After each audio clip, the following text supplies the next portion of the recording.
Hola, minasan! Welcome back for another round of BattleTech Mech Warrior research. Oh yeah, we're going through the Secession Wars, and I had a nice little viewer recommendation. Primarily from Lime Daleks 2851 with the assist from Vicroll 65 as usual. But Lime Daleks was the one who recommended me to head on over to Sven van Der Plank, who covered the Session Wars, the first three at least. The videos are very long. Both of them did warn me, especially Lime Daleks.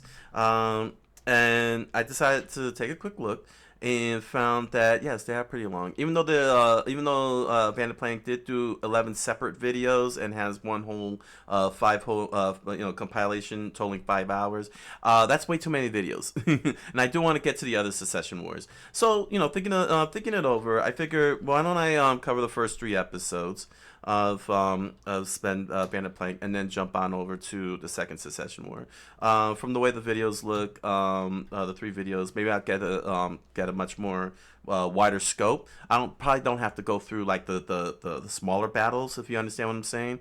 But at least get a good sense, because apparently there's a lot of battles in the Secession War, and that might be a little too much. And also, I don't want to watch all of Sven van der Plank's Secession War videos. I will provide the link to his 5-hour compilation in the links down in the description below. So you can continue on ahead if you want to see the whole thing. But I will cover at least these first 3. The Phony War is the first one. The first Secession War, Phony War, and then the next one is on the politics and the military side of the things. And then I'll move on to the second Secession War, just to keep it going. But the whole point is just to get a good understanding of the direction that the writers were going with it, the world build, exactly how the world build worked within within this big giant scope of the Secession War. That's a lot of battles that they covered. So yeah, it'll be interesting to see. So yeah. You'll find the links to Sven van Der Plank's videos down below. So get your notes together for my post-reaction thoughts. This is call to action. Comment, like, subscribe, follow, hit the notification button, and let us begin the research. Chapter 1, Phony War. You're a phony! A big fat phony! 1 person equals 1 million dead. Age of War, 173 years. Reunification War, 21 years. Star League, Civil War, 14 years. First Secession War, 35 years. And it's going and going and going. That is a lot of dead. How is humanity still alive? Like, how many human beings are legitimately alive in this world? As every soul alive today knows, humankind has been locked in a death spiral known as the Secession Wars since the final collapse of the Star League. This is pretty good mech art. Almost immediately after Alexander Kerensky's exodus over 240 years ago, and there has been less than a decade of quiet since. Even dividing this period into separate conflicts remains a contentious issue among historians, as in many cases low-level fighting continued and a peace agreement was never reached. In its day, what we now call the First was simply known as the Great Succession War, and the idea that the chain of conflicts would continue for another 2 centuries was inconceivable. The era of the Star League was bookended by 2 of the most devastating calamities humanity had ever known: the Reunification War and the Star League Civil War. Each directly resulted in over 100 million deaths in less than 2 decades. Each? Despite its fabled reputation as a time of unity, by the latter years of the Star League, the inner sphere was poised for self-destruction. Kerensky's defense force was the only thing keeping the proverbial foot on the brake. But with their departure, there was nothing left to keep the great houses in check. The cataclysm that followed would lead to more wartime casualties than humanity's 100 millennia of history combined. By the end of 2784, this outcome had become an inevitability. Throughout the era of the Star League, each individual nation had been carefully kept in check, but with the shocking exodus of the peacekeeping SLDF, those left behind suddenly found themselves on equal footing. The seat of power was vacant, and supremacy over all was attainable. The ruling Cameron line had been exterminated during the Amaris coup, as had the usurper Amaris' offspring, and perhaps the only realistic candidate to replace them had left on a self-imposed exile. Wow. The surviving associate members had won their freedom during the brutal Periphery Uprising, the long-suffering territorial states having little interest in continued involvement in the League. Alright, territorial states, Star League associate members, Magistracy of Canopus, Outworlds Alliance, Taurian Concordat, independence granted 2767, Rimworld's Republic, destroyed after Operation Almeric, 2775. This left the 5 council Star lords League of the other member states, Capellan, none with the authority to Free claim the Worlds position League, of First Terran Lord Hegemony. outright, but all covetous of the power that came with it. If they wanted to press their claim, they would have to do so through force of arms.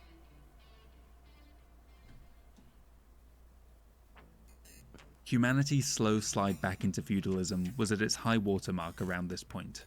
The fate of trillions within the inner sphere were now controlled by just a handful of ruling dynasties.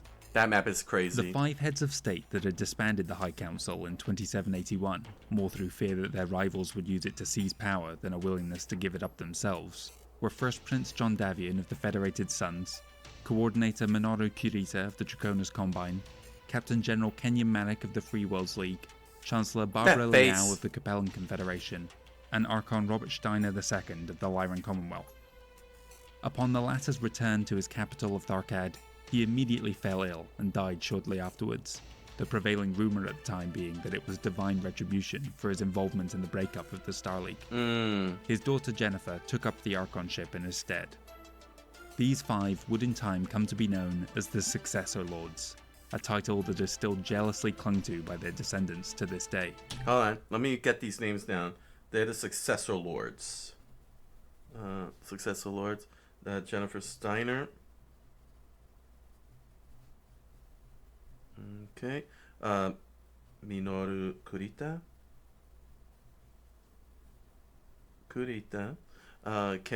Kenyon Merrick.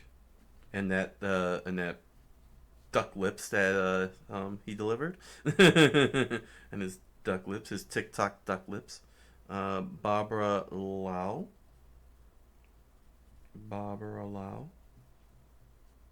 Yao. I don't know if I'm pronouncing that correctly. Chow. I'm sure the comments will correct me on that. And of course, John Davian. Alright, so those are the Successor Lords at this point. Okay. What a name, Successor The Lords. First Succession War was a true free-for-all, with no meaningful alliances to speak of. Nor was there a single event that kicked off the fighting on all fronts simultaneously. Oh, they just went all out, As such, natives of each realm often date the conflict based on their own individual histories. However, more often than not, the engagements that took place in the years between Kerensky's departure and the point at which each head of state declared their first lordship are segregated into a period known as the Phony War. And it began within the ruins of the Terran hegemony. The nation that had grown up around humanity's birthplace was at one time the mightiest of all the interstellar states. Now, it was an irradiated wasteland. The SLDF had done their best to manage the humanitarian crisis as they advanced towards Terra, but many planets were still barely surviving at a subsistence level, while others were completely abandoned. Racing to their aid were the noble Great Houses, flooding the outer worlds with relief efforts, and thereby clandestinely positioning themselves to claim ownership of those systems in the coming years. Some of the threatened planets attempted to band together into new realms, as had happened following the breakup of the Terran Alliance centuries earlier. The core worlds were in the worst state, still protected by the remnants of the Star League Defense Force, unofficially helmed by Jerome Blake. His branch of government, the Department of Communications, was the last vestige of the once colossal Bureau of Star League Affairs. His efforts made him the face of the recovery, without whom countless millions would have starved. Indeed, among some citizens, he was an almost saintly figure. Throughout the previous 2 years, the soon-to-be successor states had been claiming worlds along their borders, gradually closing in around Terra. Makes sense. One of the most Power rapacious was vacuum. the Free Worlds League. The Captain General had faced a crisis when the League fell, That as face. that institution was what had assured the Madoc family continued dynasty over their realm. With war in the offing, he was able to convince his government to agree to Resolution 288 on December 19, 2784, which would grant him supreme authority for the duration of the crisis, forestalling any talk of a reduction in Madoc power. The seized hegemony worlds were touted as bountiful prizes, made possible only through his actions, their sorry condition kept hidden from the public by his intelligence agency, SAFE. The voracious appetite of the other ruling lords led them to continue to absorb planets into their empires wherever they could, but before they came into conflict with Blake and his SLDF forces, they ran into each other. Town was one of the former hegemony worlds seized by the Federated Suns in 2783, and would be one of the name for a ignition points planet. of the Phony War. The occupation force on Town came from 2 regions of Davian space. The Hussars redeployed from Collier in the Fairfax combat region, while the Interceptors transferred across from Ulaanbaatar in the Chesterton ZR. Their place of origin seemed an insignificant fact to the Federated Suns High Command, but they were about to discover how dysfunctional their military had become. Spending cuts on transportation, coupled with a lack of action over the past few decades, have resulted in the armed forces of the Federated Suns becoming increasingly provincial, with stronger ties to their home planet than their compatriots elsewhere in the AFFS. When the 2 deployed to Town, they took up responsibility for one hemisphere each, and had little to no communication or combat drills together. A military coincidence soon brought their lack of cooperation into sharp focus. Arriving in system near simultaneously in February 2785 were a battalion-sized raiding force each from the Capellan Confederation Armed Forces and the Draconis Combine Mustered Soldiery. Neither was working with the other, and both had their own individual targets. Majors Wilkins and Donner argued about how to respond to the incoming raiders, their inability to reach a consensus allowing the hostile forces time to make landfall on opposite ends of town virtually unopposed. They swept across the planet, ransacking what military equipment they could reach, while causing widespread destruction and loss of life. 4,000 died in the 2 weeks it took for the Hussars and Interceptors to come together 4,000? and force the Capellan and Combine forces to withdraw.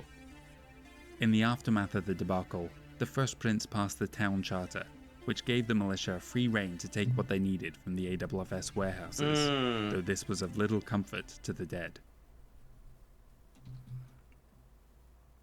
So that's basically where this Phony War, the starting point of the Phony War. It was just a free-for-all for the planet Town, and it ended up with everybody, with 4,000 dead and everyone scattered, and of course all the houses scattering out, and the remaining was it Capellan and the militia just taking scraps from the dead. That's pretty insane. So basically now they're in a power vacuum.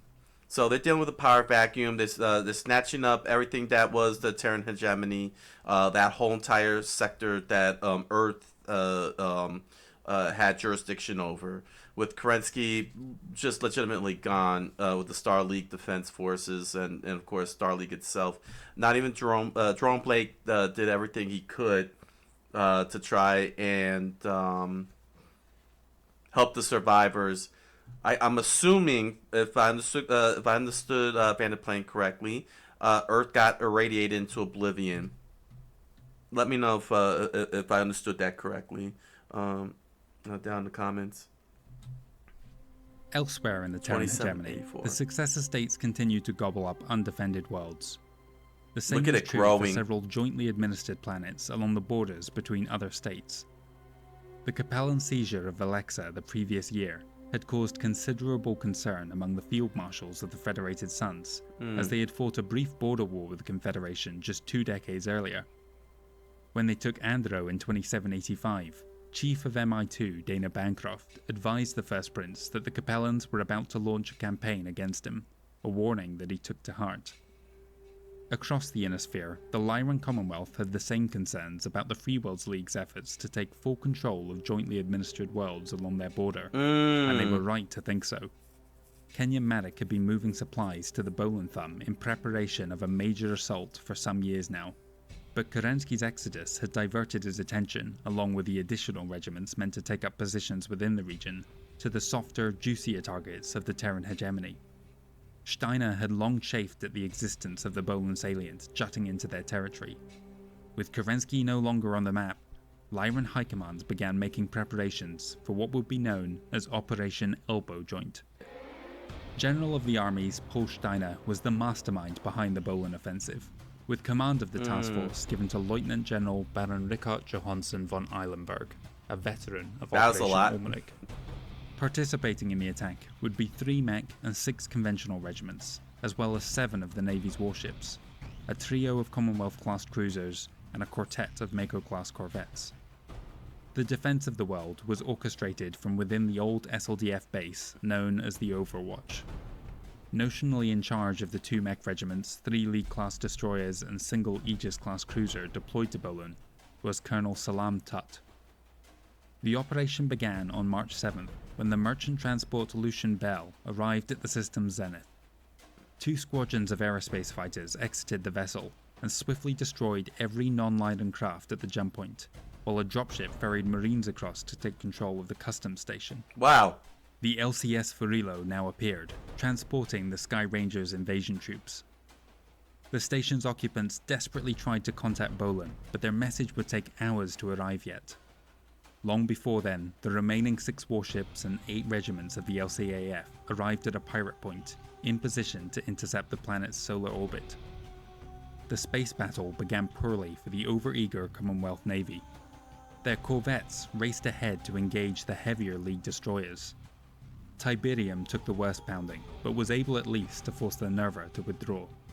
The ship was failing though, and in an act of desperation, plotted a collision course with the inbound Donegal. Whoa. The Lyran Ramming crew speed. was able to evade the ramming attack, and devastated the Tiberium with a broadside in the process, sending the League vessel tumbling into orbit. Meanwhile, the other 2 cruisers engaged each other with withering fire.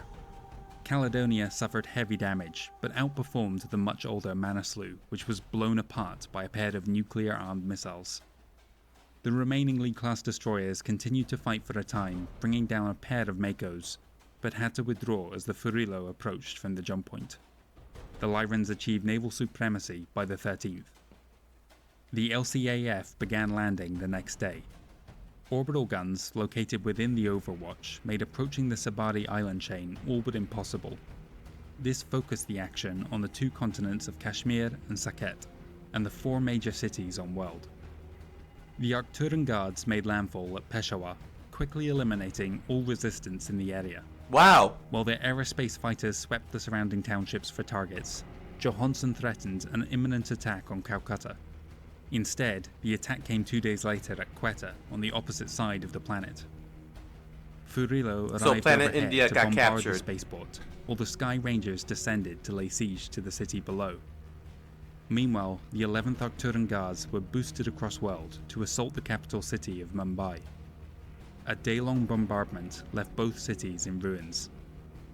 On March 18th, the Lyrans' massed aerospace assets conducted a brutal firebombing campaign at Calcutta, obliterating all resistance within and claiming the lives of some 20,000 civilians. Jeez. That number 26 is only an estimate. Oh, that's as what an happened estimate. next makes the true figure unknowable. Colonel Tut Oh, ordered they all nuked. units to rush the Lyran positions and pin them in place, while he began launch procedures. As the fighting grew fierce, the first nuclear weapons began descending on the 4 major cities of Poland, annihilating both Freeworlders and Lyrans alike. The Lieutenant General quickly raced his naval assets towards the Overwatch and unleashed his full arsenal on the base below to stop the launches. The Bolan defenders had enough dropships on hand to lift just 1 of their battalions off-world, their remaining destroyers in orbit perishing in a rearguard action. The Lyran Commonwealth had achieved its first victory of the Succession Wars, but it had come at a heavy cost. Around 45% of their invasion force had been destroyed, and Bolan itself had been devastated. In the aftermath of Operation Elbow Joint, Kenyon Manic officially declared a state of war between the Free Worlds League and Lyran Commonwealth. He also stated that the conduct of the fighting on Bolin made it clear that neither side had any intention of sticking to the mythical and long-defunct Ares conventions. Henceforth, the FWLM had free rein to use their full strategic arsenal. He may have regretted that decision later that year, when a pair of Commonwealth-class cruisers arrived at the recently seized hegemony planet Denebola. Colonel DeWitt felt little compunction about ordering orbital strikes to devastate the forces sheltering in the old SLDF base below. Likewise, they quickly dispatched the pair of Vincent-class corvettes in orbit. I gotta say, these spaceships are for their own wonderfully designed. Landfall, and claimed Denebola as their own. Wow, just the first set of nukes used in the entire Phony War on Bolin, and just annihilated untold numbers of civilians. Civilians, they're crazy. They're freaking crazy. Like, jeez. Power mad. All these houses are power mad. It's incomprehensible that they could just do that so just so mindlessly, without a care in the world and everything. No care of human beings. And why drop the nukes? I don't understand the reasoning behind that. Like, to resort to it.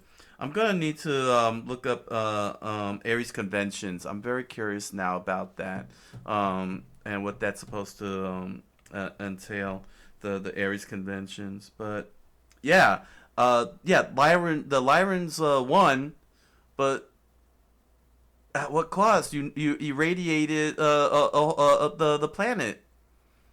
Irradiated the planet. That's just really, I don't know if that's really, I think that's dumb, quite honestly. Coquisan Channels. On the Commonwealth Spinwood border, the Draconis Combine was looking to make its own gains. They had illicitly hired 20 bandit groups to keep their neighbours off balance, while they prepared their offensive. Minoru Kurita was planning an all-out assault on one of his two rival successor lords as a mean to demonstrate his own strength, and through it, Kurita's right to rule the Star League, though it was becoming increasingly unclear as to whether such a thing even existed anymore. He would make his decision based on a series of probing attacks, the first of which targeted House Steiner. In August 2785, Bone Norman was raided by a battalion of unmarked mechs, whose primary concern seemed to be causing as much damage as possible. Subsequent attacks by aerospace fighters in the Barcelona and Somerset systems raised the spectre of a resurgent Rimwell's Republic among Lyran High Command. Some speculated that the attacks, which had in truth been carried out by the Combine's Azami people, were Kuritan false flag operations, but Paul Steiner concluded that both aggressors would be just as likely to exploit a weakness along the periphery. As such, several regiments were redeployed to the Corwood border. Alright. The DCMS now struck, targeting the planet's Gram and Trolloc they were left open. The planetary militia by December 2785. In the case of the latter, some 3,000 civilians caught in the crossfire found refuge within the local HPG station, an act of magnanimity that earned Blake's followers further acclaim. That same month, the Dieron regulars were making another assault on the planet Town, only this time again with Town to capture the planet. Their earlier raid had clued them in to how disorganized the planetary garrison was, and the mechs and 7 supporting infantry and aerospace regiments made short work of them. Reinforcements only arrived in February, by which time it was too late. On Terra, Jerome Blake was busy reinforcing his own tenuous position. The rest of the inner sphere was closing in on all sides, and it wouldn't be long before they reached humanity's homeworld. In December 2785, one of Blake's close friends from the latter days of the Civil War, Conrad Toyama, became the chief administrator for the SL-Comnet Prime Circuit station on Dieron. The network had come back online just 3 days after Kerensky's exodus. There was little doubt that he would not be returning, and so in the months that followed, the decision was made to rename the unwieldy and misrepresentative Star League Department of Communications. At Toyama's urging, January 2786 saw the launch of the newly rebranded Comstar. The organization began by introducing the Comstar letter of credit, later inheriting the colloquial name Sea-Bill from the old Star League dollar. The recovery efforts also continued, with one of the largest projects being the Comstar Space Debris Command, which was tasked with clearing the wreckage of many hundreds of warships and jumpships scattered throughout the hegemony. Wow, I never Officially, thought about these that. hulks were all scrapped, but Blake concealed the existence of a rare few serviceable vessels. Makes Curiously, sense. no effort was made to reconstruct the orbital mirror over Venus, destroyed in a foolhardy maneuver by Amaris's goons. Over the next 2 centuries, the atmosphere slowly reverted back to its inhospitable state, with barely a few thousand left today inhabiting the former home of 200 million. Damn. Wait, what was that? Hold on a second. Home of That 200 flashed. million. Press F for... With barely a few thousand left today inhabiting the former home of 200 million. Press F for Venus? That said press F for With Venus? barely a few thousand left today inhabiting the former home of 200 million. Yeah, it said press F for Venus. 200 million Venus got wiped out?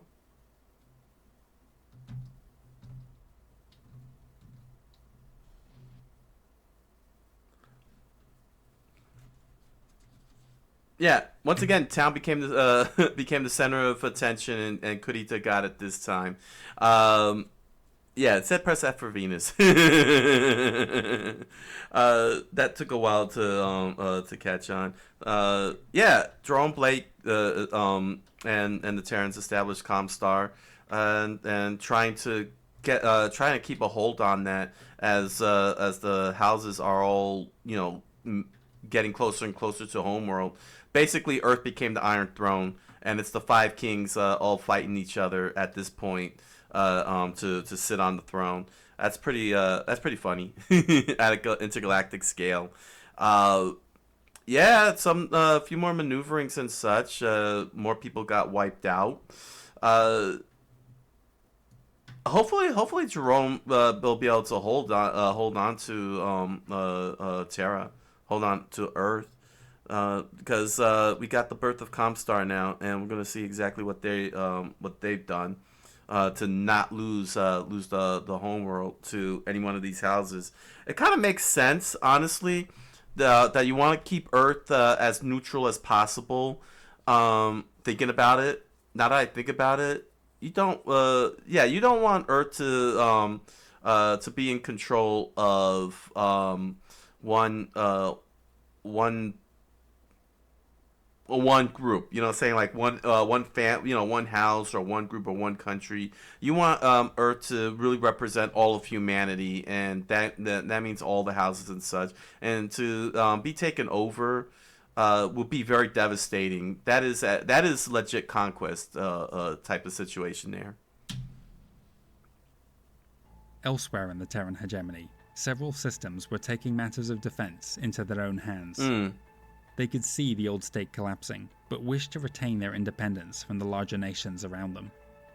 A fledgling alliance was formed in the Lone Star province, key among which were the systems of Dieron and Inglesmond, containing the Stellar Trek and LTV aerospace warship facilities. The unification of these planets under Inglesmond came just in time to resist House Kirita's next thrust deep into the Lone Star province. Kurita ain't playing. The DCMS entered the region in early 2786. Their objective to settle an old score dating back almost 500 years to before the Combine's founding, when Dieron split from the rest of the Alliance of Galadon in protest of Shiro Kirita's double dealing. Let it go, the former Kurita. hegemony worlds 500 gave years. Kiritans unexpected difficulties, however. The industrial output of these planets allowed them to field advanced battle mechs that at one time would have been exclusive to the SLDF Royal regiments. Furthermore, they had at least 2 warships of their own, with several more under construction. In March, the First Prince and his field marshals concluded that they would soon be at war with the Capellan state, and decided that a preemptive strike was preferable. They were still monitoring what appeared to be significant DCMS activity within the Galadon district on their Corwood flank, but the Department of Military Intelligence suggested that the Kiritans were more afraid of Kerensky returning than preparing to attack. Large chunks of the Davian armed forces relocated to the Liao border around the Chesterton worlds. That same month, Kenyan Maddox set about evening the score for Bolan and Denebola, beginning with an attack against Altoona. Altoona? Nuclear weapons were used to eradicate the surviving battalion of Sky Rangers from Operation Elbow Joint. He followed that up with a so that's takeover the of Elbow Joint area. Hornieres Keep in July.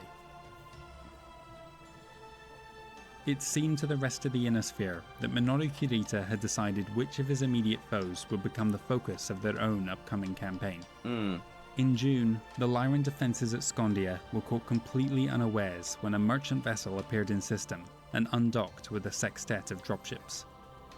They burned hard for the planet, whereupon half of them made landfall outside the major northern cities.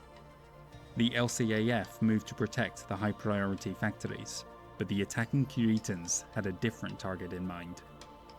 They began instead to open fire on the civilian structures, intent on causing as much death and destruction as possible. The Arcturan guards naturally rushed to their aid, but this left the factories undefended.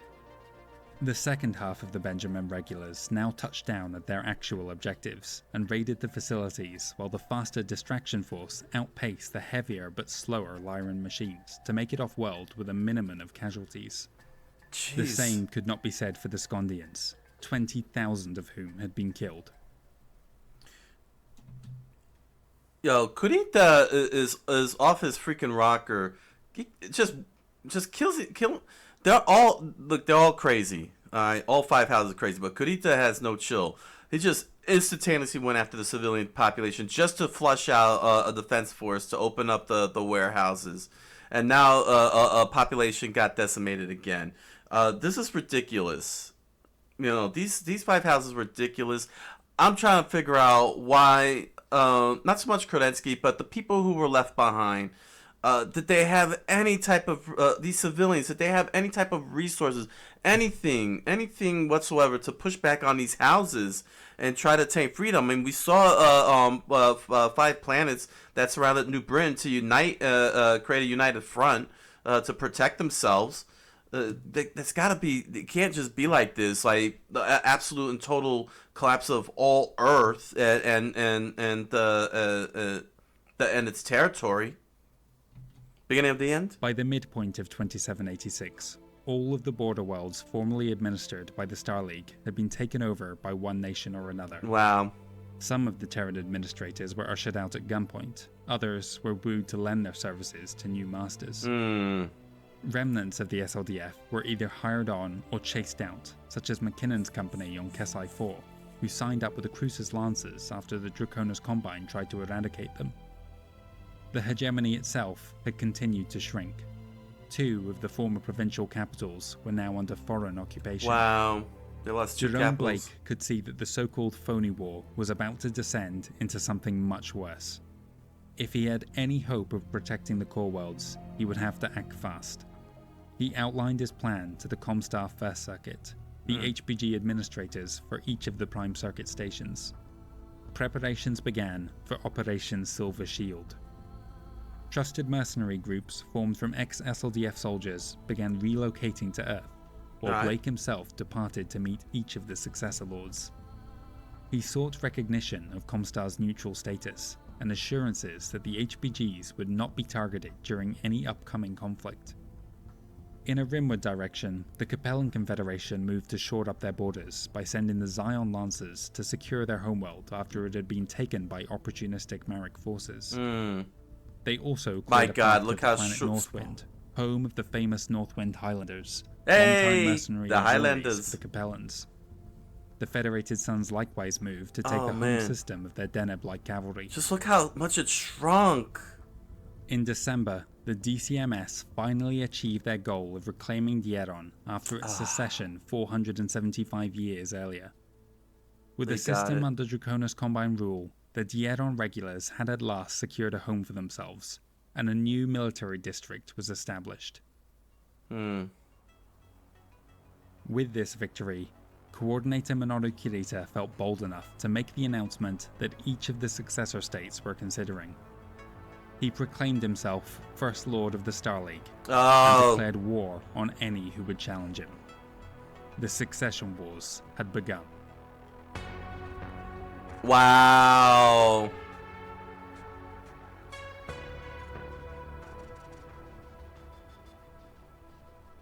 Well guys, it's time to get this show on the road. This was the first of 15 episodes I had planned for the first Succession 15. War. This first one was a bit of a prologue for what's to come next.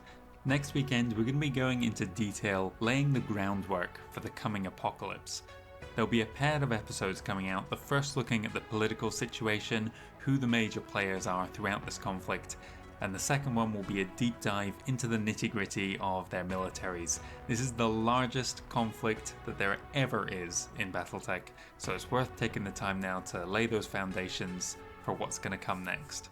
For many of you that might just be a recap of what you're already familiar with, but by covering it all now in one place, it'll allow us to skip over that in the future installments such as the second and third Succession Wars.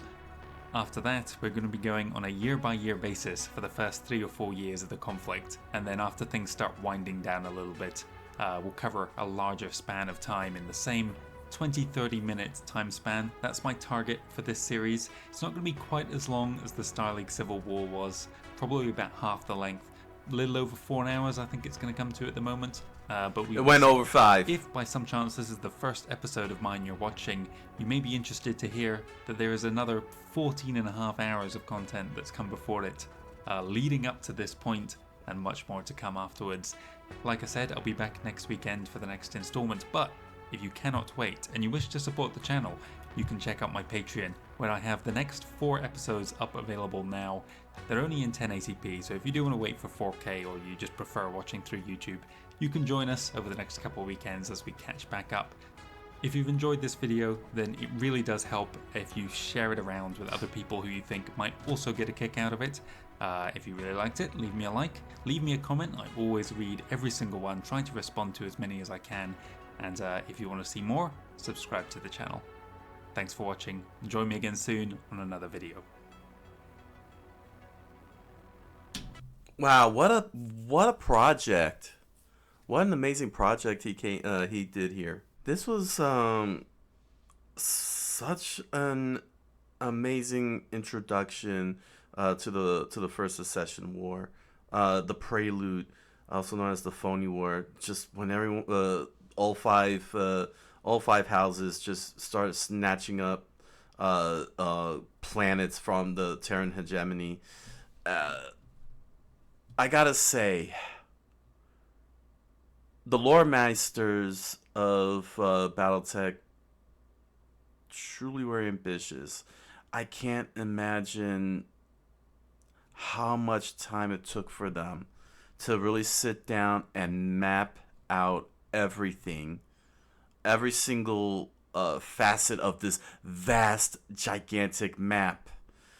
Keep in mind, space is extraordinarily big. A freaking planet is not next door to each other, contrary to what they show, on the screen here of the entire of the entire setup. They have to do faster than light travel to a whole other place. So I can't even imagine how legitimately large these galaxies are, all connected, and how many human beings.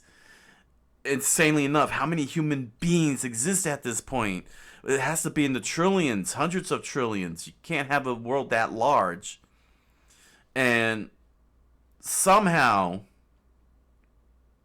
because of the wars preceding the Succession War, led to an apex that Kerensky had to escape with members of Star League and any civilians that could leave with him.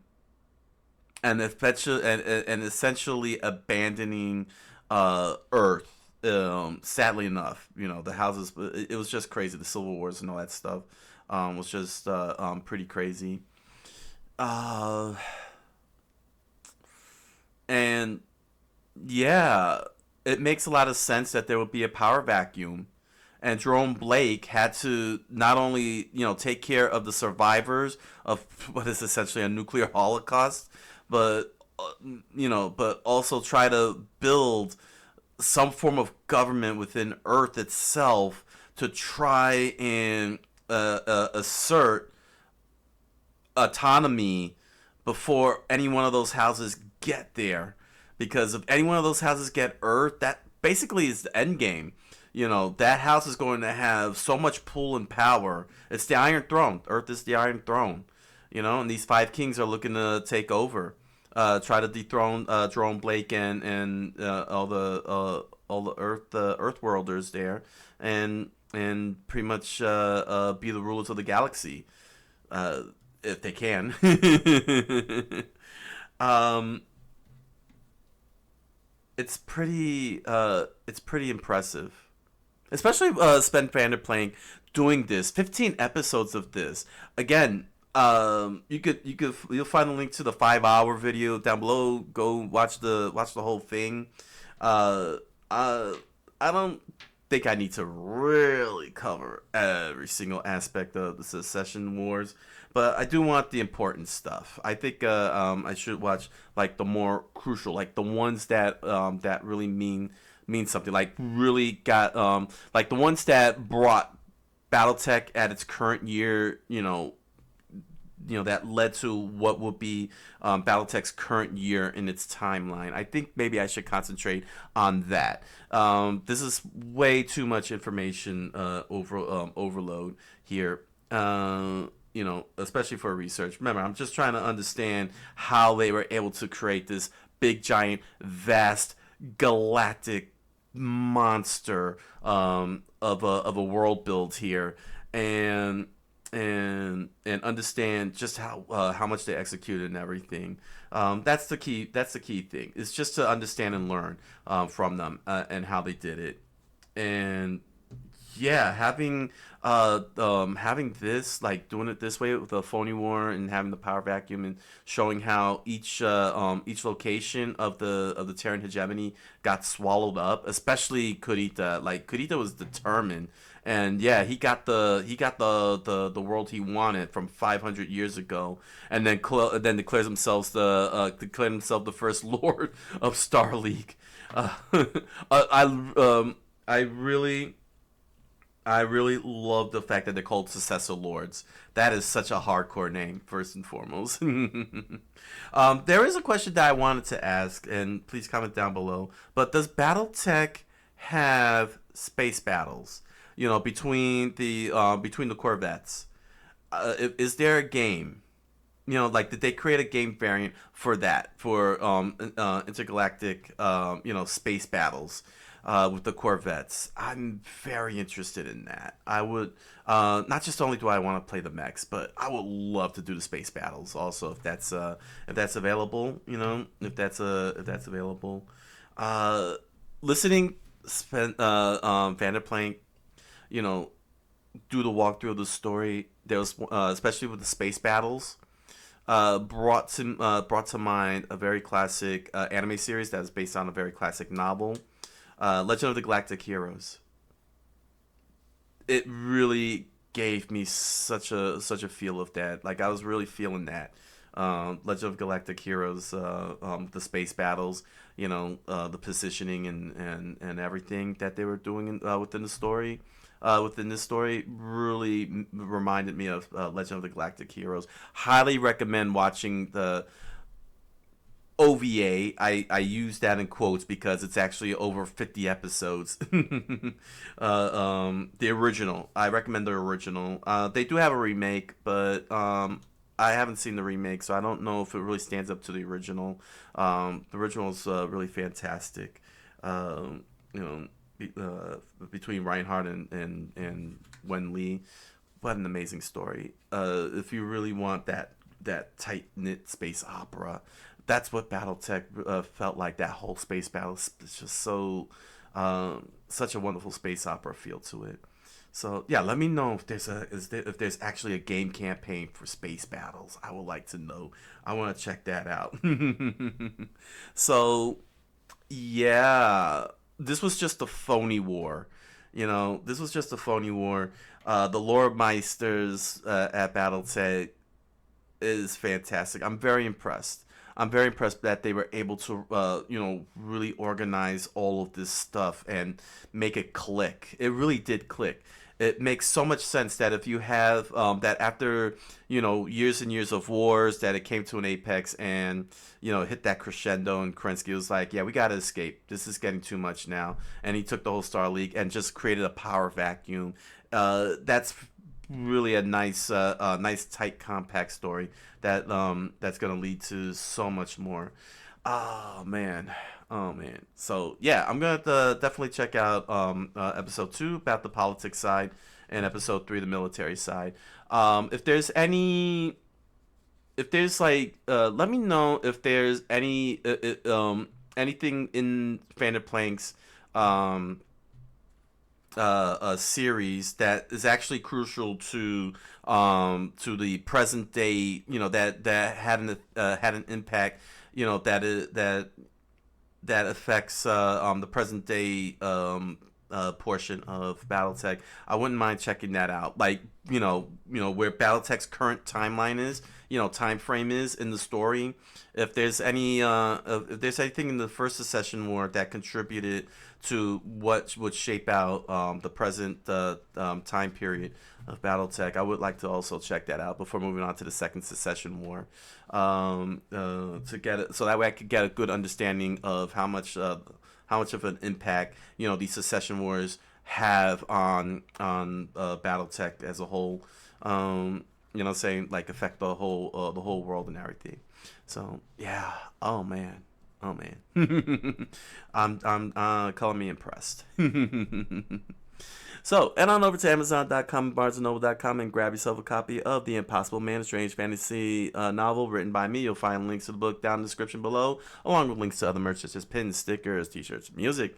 Enjoy the products. Thank you for your patronage. And if you have a copy of The Impossible Man and did a lore dive in it on YouTube, thank you very much. I look forward to hearing your thoughts. And if you're interested, you could join me on my live multi-stream on Twitch and Kick on the evenings, where I do lore research, Japanese cultural studies, gaming, and more. I look forward to hanging out with you. So until the next round of BattleTech Mech Warrior research, thank you all for joining me, and I wish you all a good night. Buenas noches, and oisu minasai.